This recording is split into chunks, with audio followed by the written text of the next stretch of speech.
1,221 days ago, WHO learned of a cluster of cases of pneumonia of unknown cause in Wuhan, China. On the 30th January 2020, on the advice of an emergency committee convened under the international health regulations, I declared a public health emergency of international concern over the global outbreak of COVID-19, the highest level of alarm under international law.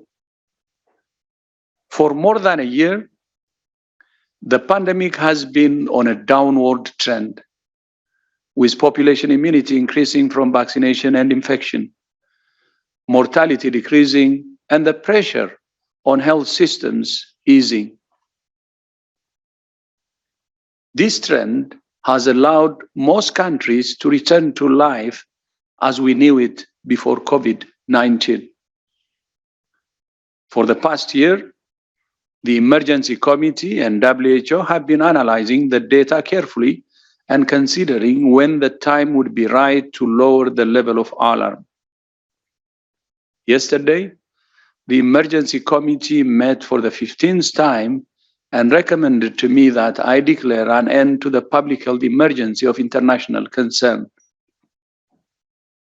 I have accepted that advice. It's therefore with great hope that I declare COVID-19 over as a global health emergency. However, that does not mean COVID-19 is over as a global health threat.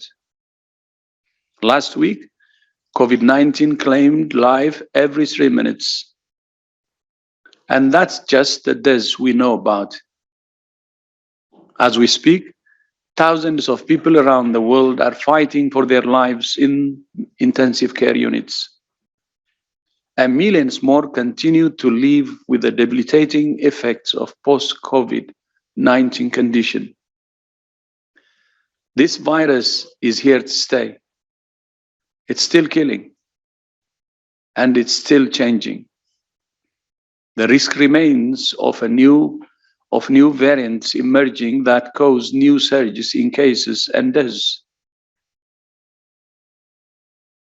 The worst thing any country could do now is to use this news as a reason to let down its guard, to dismantle the systems it has built, or to send the message to its people that COVID-19 is nothing to worry about.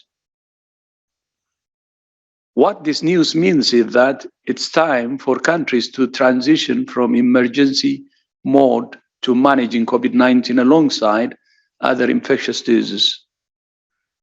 I emphasize that this is not a snap decision. It's a decision that has been considered carefully for some time, planned for, and made on the basis of a careful analysis of the data. If need be, I will not hesitate to convene another emergency committee should COVID-19 once again put our world in peril. While this emergency committee will now cease its work, it has sent a clear message that countries must not cease theirs.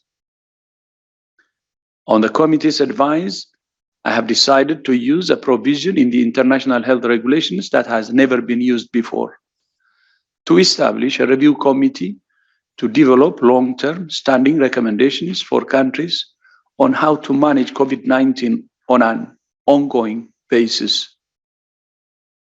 In addition, WHO this week published the 4th edition of the Global Strategic Preparedness and Response Plan for COVID-19, which outlines critical actions for countries in 5 core areas: collaborative surveillance, community protection, safe and scalable care, access to countermeasures, and emergency coordination.